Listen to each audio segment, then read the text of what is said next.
Qué bueno es el Señor. Amén. Que sin merecer nada hemos venido, hermanos. Gloria al Señor. Qué bien.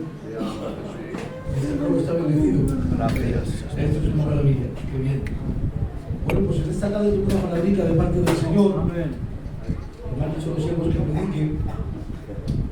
Y vamos a predicar para la gloria del Señor y beneficio de su pueblo. Amén. Amén. Gloria al Señor. La palabra no caduca, hermanos. Amén. Cada día necesitamos su palabra. Si estamos aquí, si hemos llegado hasta ahora, es por su palabra. Amén. Acuérdense los días pasados hasta ahora. Si no llega a ser por su palabra,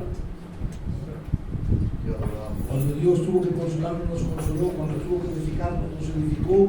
Cuando tuvo que exhortarnos, nos exhortó. Y a raíz de esos mensajicos, ese día el Señor te hablaba, te ibas a casa de otra manera. Por lo tanto, hemos llegado hasta ahora por su palabra. Amén. Y hoy necesitamos su palabra. Amén. Amén. ¿Me puedes acompañar ahí, por favor? Te adoramos, Espíritu. Gloria al Señor. Vamos a predicar, hermanos, del libro de Santiago, ¿vale? Del libro de Santiago. Amén. Vamos a hablar un poquito de las pruebas del Señor, ¿vale? Creo que sí, esta tarde en el nombre de Jesús. Este mensaje, cuando yo lo recibí de hace unos añicos, por unas cositas que estaban pasando, pues el Señor me habló. Y fue a través de la palabra la que el Señor me bendijo y me calmó en esos momentos donde en mi inmadurez espiritual necesitaba pasar por ciertos procesos. Amén. Y el Señor me habló. Amén. Y a día de hoy, como todavía tengo que seguir hablando, pues me sigue hablando. Amén. Pero quiero dar el mensaje que en su día el Señor me trajo a mí, en el nombre de Jesús. Amén. Amén. Miren, vamos al capítulo 1 de Santiago. Dice el rótulo de sabiduría que viene de Dios. Dice, hermanos míos, tened por sumo gozo cuando os halléis en diversas pruebas, sabiendo que la prueba de vuestra fe produce paciencia. Mas tenga la paciencia su obra completa, para que seáis perfectos y cabales, sin que os falte cosa alguna. Y si alguno de vosotros tiene falta de sabiduría, pídala a Dios, el cual da a todos abundantemente y sin reproche, y Él se la dará. Amén. Amén a la palabra del Señor. Amén. Miren, Santiago, hermanos, el libro de Santiago es de las cartas generales. Amén. Y está escribiendo a a los cristianos, hermanos, que han sido esparcidos, a todo cristiano en general, pero que han sido esparcidos. Este mensaje, hermanos, tiene un contexto, una dirección, un mensaje, y es sobre las pruebas que estaban pasando en aquel momento. Amén. Y escribió esta carta el apóstol Santiago a ellos, hermanos, pues para que llevarían un poquito mejor las cosas. Amén. Esta carta va dirigida a los cristianos esparcidos. O sea que hay muchos de ellos, hermanos, que han tenido que huir de sus casas, porque les están persiguiendo, hermanos, y de sus ciudades, por causa del Evangelio, hermanos, eran perseguidos. Estos, hermanos, se encuentran en una situación extrema. Amén. Han tenido que dejar sus casas, han tenido que dejar todo lo que las rodea, y aunque han huido, hermanos, todavía no son libres. Allá donde se encuentran les siguen persiguiendo. Se las ven y se las desean para estar en un lugar tranquilos. Son perseguidos, hermanos. A muchos de ellos les golpean, como hablaba el otro día en el mensaje, hermanos. A otros los encarcelan. Donde pueden, como buenamente pueden, se reúnen para congregarse, hermanos. Y ahora aprovecha esta carta el apóstol Santiago, amén, para repartirla entre ellos, para que se mantuvieran firmes en medio de lo que estaban pasando. Lo que estaban pasando no era nada fácil, hermanos. Ahora Santiago escribe esta carta, hermanos, y les dice, fíjate lo que les dice: tienen que marcharse de sus casas, son expatriados y tienen que marchar, hermanos. Están sufriendo una persecución tremenda. Y la carta que reciben es la siguiente: hermanos míos, tened por sumo gozo cuando saquéis en diversas pruebas. Me tengo que ir de casa. Muchos de los familiares han partido. A unos los han encarcelado, otros lo están pasando mal. Los que quedamos casi no nos podemos ni congregar, pero bueno, están ahí. Y ahora les escribe Santiago, les dice: tened por sumo gozo cuando salís en diversas pruebas. En la versión de Samuel dice: debéis teneros por muy dichosos cuando os veis sometido a toda clase de pruebas. A toda clase de pruebas.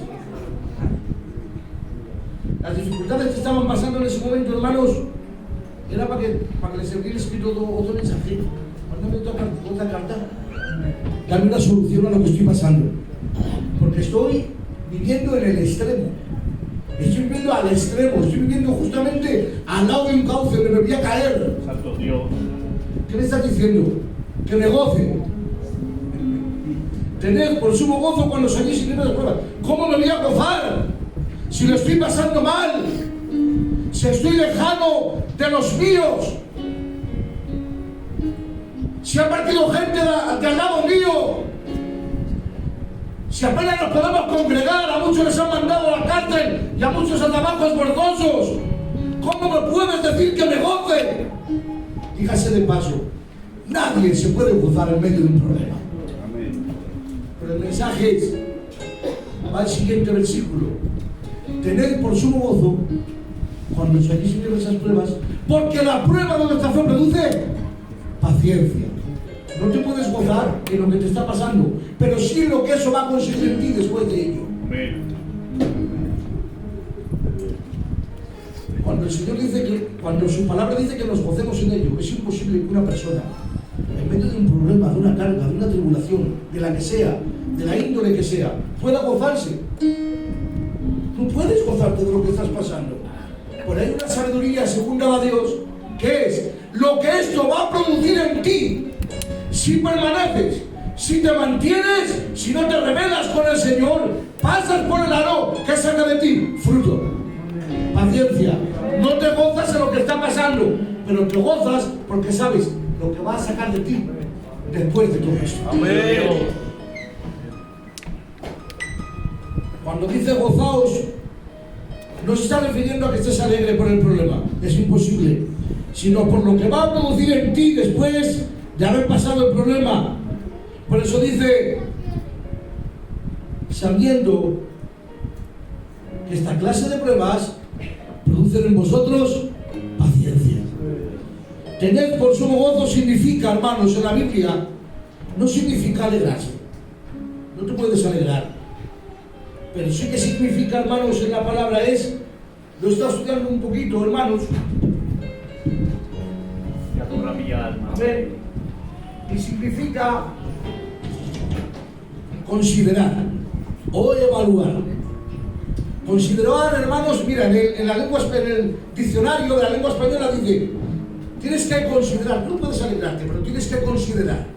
Dice, reflexionar con atención y detenimiento para formar una opinión sobre algo.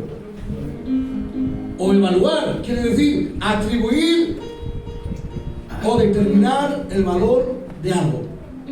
O sea, en otras palabras es considera, evalúa. Quiere decir, o sea, reflexiona con atención. Cuando estás pasando por una carga, por una situación que no entiendes, que no comprendes, reflexiona con atención, detente, determina lo que te está pasando. ¿A qué se lo atribuyes? O sea, en otras palabras, no te preguntes el por qué, pregúntate para qué. Amén. ¿Sabes que hay una diferencia muy grande del cristiano al que no es cristiano? Al que no es cristiano vive de lo que le viene en el día y lo atribuye todo, tiene despropósito en lo que vive.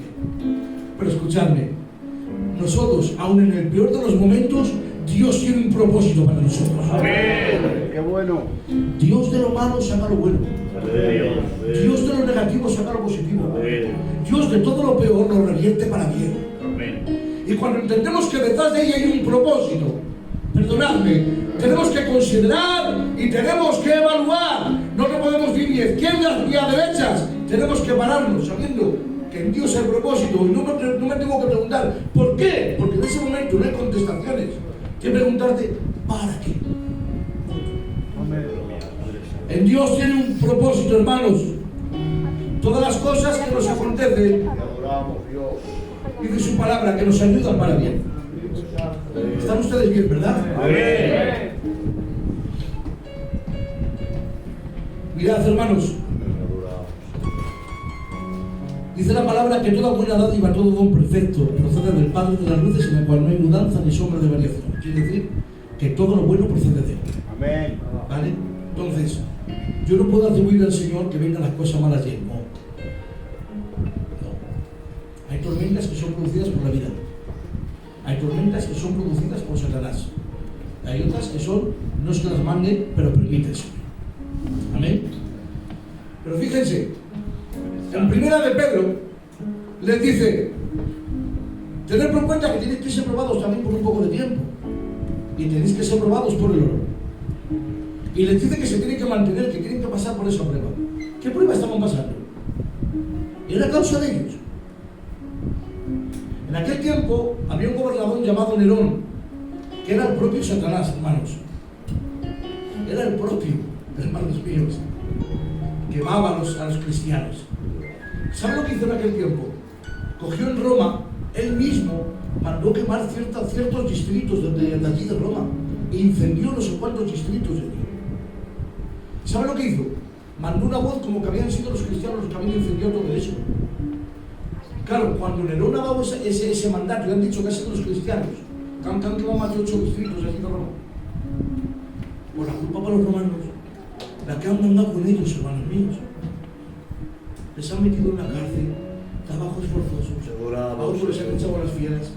Y ahora los que quedan, hermanos, que la carta de Pedro también es de las epístolas generales, les escribe Pedro y dice, que tenéis que ser probados por un poco de tiempo. ¿Pero probado de qué? ¿He hecho yo algo? ¿Qué culpa tengo yo que el gobernador este que tenemos, que está poseído hasta la médula, que es que se lo ha inventado, que es que no es cosa mía? ¿Qué culpa tengo yo aquí, Señor? Santo Dios. Tened por su gozo cuando se diesen diversas pruebas. Pero Padre, algo que tú permitas me parece maravilloso, lo que venga de ti, pero por ese hombre, ¿qué tengo yo que ver? Dice la versión Dios habla hoy, dice, debéis teneros por muy dichosos cuando os veis sometidos a toda clase de pruebas. Padre, ¿qué tengo yo que ver con ese hombre? ¿Sabes? Que hay algo que nos cuesta asimilar. Y es que, porque si es algo que yo he hecho, hermanos, y yo estoy pagando las consecuencias de ello, pues bueno, he sido yo. Pero ¿qué culpa tengo yo que venga este hombre aquí, se ha inventado estas cosas y tenga que pagar todo el cristianismo? Pero con todo y eso escribe, tiene que decir: estad gozosos en medio de todas las pruebas. Santo Dios. Mirad, hermanos, que se lo digan a Job. Hizo algo Job. Hizo algo Job para merecerse lo que pasaba. No hizo nada, pero tuvo que pasar por ello. Elías, ¿qué hizo Elías? Derrotar a aquellos profetas falsos. Amén. Luego le manda un mensaje a aquella mujer, Jezabel, se metió debajo del Nebro esperando la muerte. ¿Por qué? Porque no era por el mensaje de la mujer, era porque no veía resultado también del pueblo. Y como no veía resultado del pueblo, que se veía solo, dice: ¿para qué? ¿Qué he hecho yo para merecer esto? Un Job que no ha hecho nada y ha venido de repente. Un Elías que es un siervo del Señor, el profeta de fuego, hermanos, que no ha hecho nada. Que se mete debajo del Nebro porque se ve solo. Toda la vida trabajando para ti, Señor, y ¿qué hago yo aquí? Mira esto, si nadie me apoya. Vi unas noticias cristianas, hermanos, hace unos años, y salía el desánimo de un montón de ministerios en Estados Unidos. Y había un par de denominaciones que había allí, que el 65% de los ministerios de allí habían dejado de ser ministerios. No se habían apartado de Dios. ¿Pero saben por qué? Porque muchos de ellos eran misioneros que dejaron su vida por Dios. Otros unos pastores que se desvivían por la gente. ¿Y saben lo que decían? Salían noticias, hermanos: hemos trabajado mucho por el Señor, pero casi no vemos resultado. Se veían, hermanos, mucho trabajo, mucho para Dios y muy poco fruto. Había muchos de los pastores que decían: me voy a quedar mejor como una ovejita, porque mucho he trabajado para el Señor. He estado por 40 países, hasta por la selva, predicando, sacando mi casa adelante. Digo, luego encima nadie te paga bien. Otros decían: he hecho todo lo mejor para mi casa, he sembrado todo lo mejor, y los hijos no me han salido tampoco como han querido, como yo he querido. Y toda la vida sirviendo a Dios para no ver fruto en la iglesia, para no ver fruto mucho más allá. Y muchas cosas de las que estoy viviendo no quisieran como tendrían que ser. Y veían que su familia, incluso su familia, muchas familias se rompían. Santo Dios. Y decían esto: porque sembramos bien y hemos recogido mal.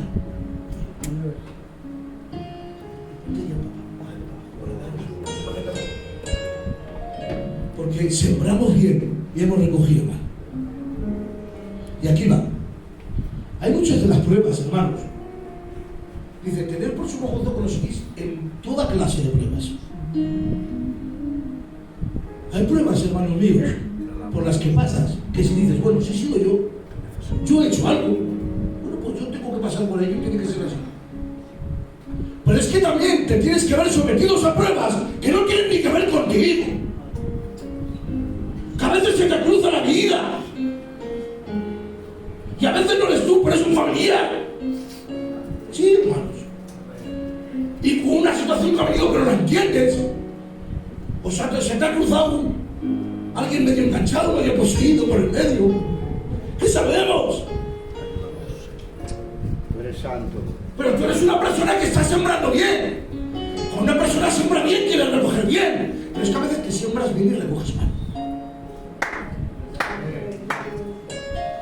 Y ha habido mucho desánimo en todo esto, aleluya.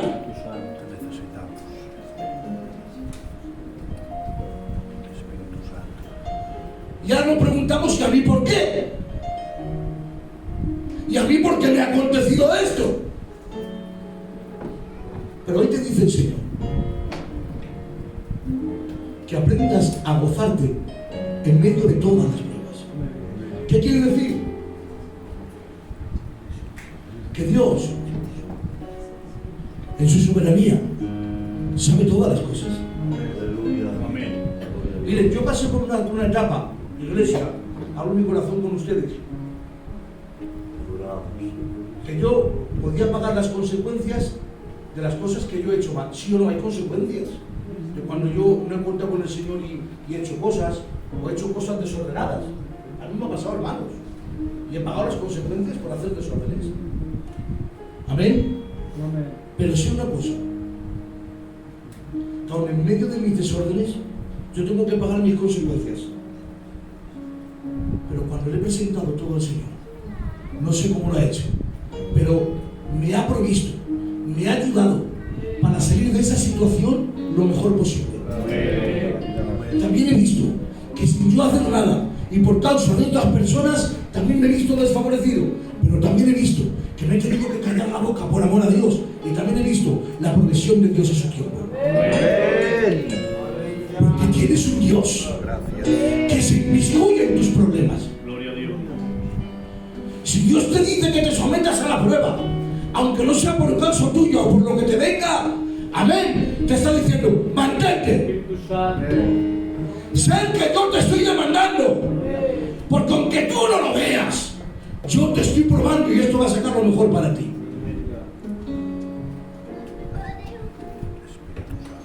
Miren, Dios es sabio. Dios nos provee. Estos son atributos de Dios. Nos dice un teólogo, el Pelman dice que la sabiduría de Dios es una combinación de su omnisciencia y su omnipotencia. Quiere decir, en su omnisciencia, que todo lo sabe, presente, pasado y futuro, sabe todas las cosas, y su omnipotencia, que tiene el poder para actuar. Por lo tanto, sabe en todo. Sabe el futuro, sabe lo que te va a acontecer, pero también tiene el poder para aplicarlo en el momento y ayudarte. Dice este hombre, tiene poder para aplicar sus conocimientos de manera que los propósitos mejores sean realizados o cumplidos por los mejores medios posibles. Amén. Dios hace siempre lo que corresponde de manera correcta, en el momento oportuno. Amén. Por eso dice las Escrituras, Jehová todo lo ha hecho bien. Amén. Miren lo que sigue diciendo. Cuando Dios diseña todas las cosas y gobierna el curso de los acontecimientos a fin de que se cumplan sus buenos propósitos, a esto se le llama providencia. Y el Señor nos provee. Está la providencia general, hermanos, que esta está relacionada con el gobierno del universo. Quiere decir, por el poder de su palabra, Él ha creado todas las cosas, pero no lo ha dejado ahí. Él lo sigue gobernando y Él lo sigue manteniendo. Pues luego está, hermanos, la providencia particular, que dice que tiene que ver con los detalles de la vida del hombre. Quiere decir que Él sabe todas las cosas. Sabe lo que estás sufriendo a pesar de que tú has sembrado bien y le coges mal. Sabe lo que estás sufriendo también por lo que tú no has hecho bien. Y sabe por lo que estás sufriendo por lo que te causa esta vida. Pero en medio de todo eso, Dios tiene la sabiduría y la providencia para sacar lo mejor de ti. Porque Él no es un Dios que se aparta de ti, sino que se inmiscuye en tu problema personal. Amén. Santo Dios. Me pasó algo, hermanos. Tuvimos un problemita, que dije yo, esto hace unos años, digo, Dios mío, esto va a saltar muy mal. No por causa mía, por causa de una persona cercana, ¿vale? Digo, válgame, nos busca la bonica, hermanos. Esto no pinta bien. Yo estaba muy preocupado, entonces estaba yo de pastor, hermanos, estaba muy preocupado. Pero hay algo, hermanos, que cuando tú puedes obrar para los problemas, para las causas, para las circunstancias, tienes la habilidad, tienes los recursos, tienes gente que te apoya, y Dios a veces te lo permite porque tú puedes hacerlo. Pero es que hay muchas cosas que se te van de las manos. Hay pruebas, problemas, cargas que vienes que se te van de las manos, que no están al alcance del humano, que no tienes un recurso en tu bolsillo, ni en tus pensamientos, ni en tu sabiduría. Es más, ni todo lo que has vivido anteriormente te sirve para el problema que te ha venido ahora. Porque hay batallas diferentes. Y yo me rompía la cabeza. Yo decía, hermano Carton, ¿qué va a ser? ¿Qué va a ser, Señor? ¿Qué va a ser esto? Bueno, 2 meses así, como va también, ¿cómo va a pintar?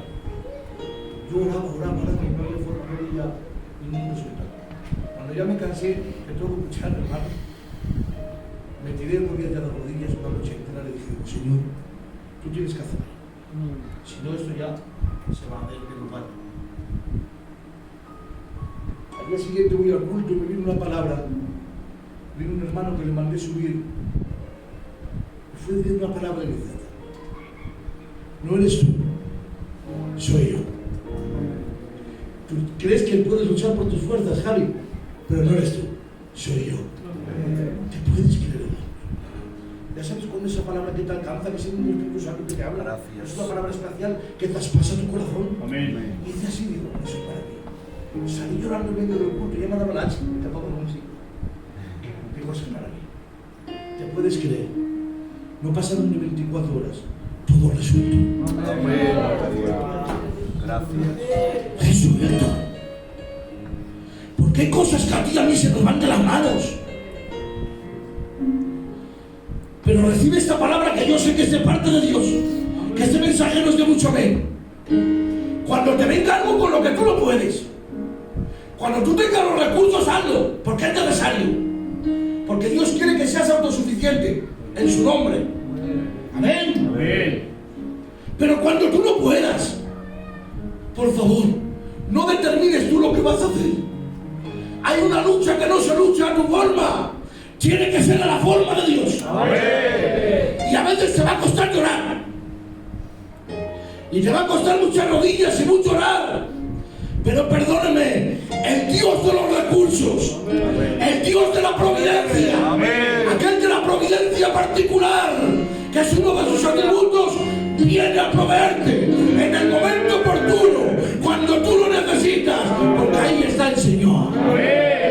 Se inmiscuye en tus problemas personales, sin tener nada que ver. Viene Él y se inmiscuye. ¿Cuándo? Cuando le das lugar. Amén. Vamos un poquitín más adelante, aguanta 5 minutos, ¿vale? Dice, para que la prueba de vuestra fe produzca paciencia y la paciencia sea completa. O sea, quiere decir que anteriormente ha habido problemas, cargas, tribulaciones, lo que sea, X, por lo que has pasado, que Dios te capacitó. Y ya no somos los niños espirituales de antes, hemos cogido fruto. Paciencia, lo que antes hijo que iba de izquierda a derecha, que te ponía nervioso, ahora te paras un poco, y ahora considero y evalúo. Considera, evalúa, ¿no? ¿Por qué? ¿Para qué? Hay algo detrás de aquí. Las cosas que me acontecen para bien, aunque no las entiendo. Pero considero y evalúo, me paro. Antes me ponía muy nervioso, ahora tienes que parar un poquito, tranquilo. Vale, es otra situación nueva. Para, considera. Shh, evalúa. Que el Dios que te proveyó te va a proveer también. Amén. Pero tranquilo. Requiere tiempo. Dejar bien. Considera, evalúa. Tú hiciste fruto, paciencia. Dice, pero para que la prueba sea paciencia y la paciencia sea completa. Quiere decir que tiene que producir el Señor más fruto en nosotros. Tratos que nos perfeccionaron, en cierto modo, pero hoy tenemos que seguir siendo perfeccionados. Dice, y que tal vez del fruto que tenéis, os limpiaré para que llevéis vosotros más fruto. Es que Dios cada día te sigue añadiendo más. Y de aquí va a permitir situaciones que no nos gustan, que Él no las manda, a veces en la vida. Pero me encanta algo. Tenemos un Dios que se inmiscuye en medio de lo que nos acontece. Porque Dios no es enemigo, Dios es amigo. Gracias. Repito, Dios no es enemigo, Dios es amigo. Gracias.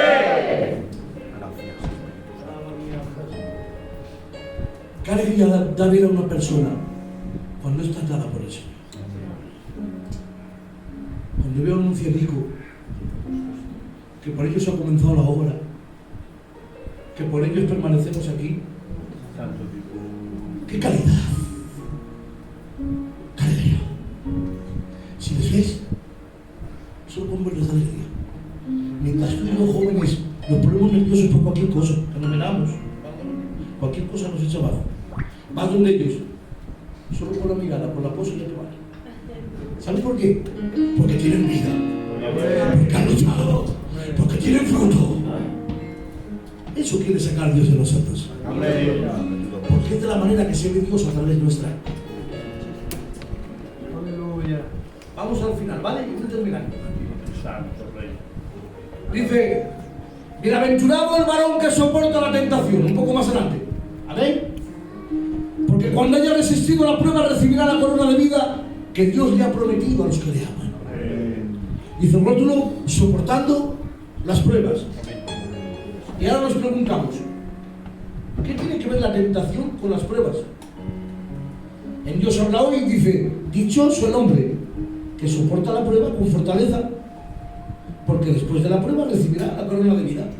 Y dice, cuando alguno se sienta tentado a hacer el mal, no piense que es Dios quien lo tienta, porque Dios no siente la tentación de hacer el mal, ni tienta a nadie para que lo haga. Al contrario, cada uno es tentado por sus propios malos deseos, que le atraen y le seducen.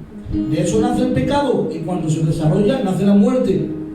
Queridos, dice, no os engañéis, que no es Dios el malo, que Él no manda nada malo, porque toda buena dádiva y todo don perfecto procede del Padre de las luces, en el cual no hay mudanza ni sombra de variación.